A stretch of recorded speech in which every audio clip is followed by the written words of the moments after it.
Halima, a 15-year-old girl, is still in JSS 2. 2 years behind her peers. She's failed classes twice, and in her current class, she is mocked by her classmates and ignored by her former peers.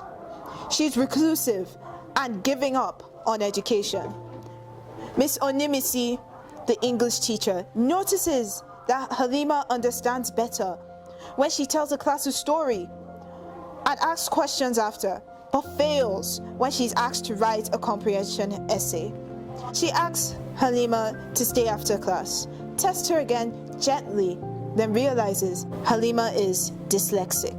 She takes Halima to the staff room and introduces her to each teacher, informing them that Halima has trouble reading and asks them to promise they will explain the topic they intend to teach verbally to their classes so she can follow. As they leave the staff office, Halima squeezes her hand and wipes a tear. "Thank you," she says, on her way from the staff room to the cafeteria. Because the bell had just rung, memories of her past flooded into her head that led to this very moment. When Halima was 5, she was a perky, chubby kid who loved to paint. She had freckles slightly scattered across her cheeks, gap tooth, and fair skin. She loved to paint and draw comic book characters. Difficulty with words and reading slowly crept in when she began her education and enrolled in preschool. Halima had no siblings, and her parents were away often. Her father was a partner at his business firm, and her mother was a renowned mechanical engineer. They were mostly away on business trips, retreats, and conventions, and barely spent enough time with her to know she struggled in school or that she was dyslexic. Halima was mostly left with her housekeeper and nanny, who were not enlightened enough to know or understand anything about dyslexia. She would spend longer times during class exercises and sometimes bring unfinished homework back to teachers because it was a struggle. Tests and examinations were excruciating for her, which led to anxiety during these days. She would finish last with the least words on her sheets. Most of her friends each year would leave her in the previous class. This was the main cause of her shame. That and the names some of her classmates called her when they thought she couldn't hear, names like Olodo and Dummy.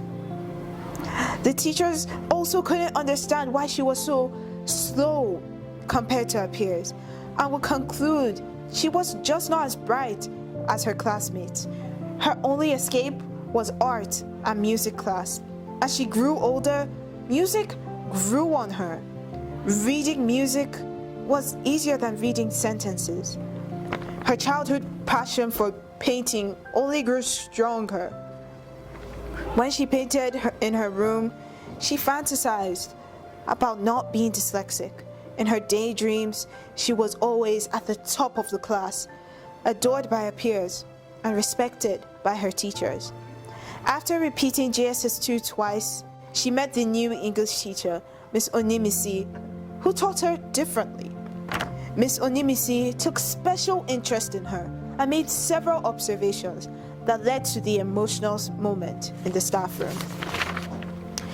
She felt seen and understood. After lunch that day, new methods suggested by Miss Onimisi in the classroom were used in teaching Halima from that very day, and she never felt more enlightened. Miss Onimisi had a meeting with the school principal and the board regarding the inclusion and special education for the curriculum. At the end of the school year, Halima was graduating top 5 in her class into the next class.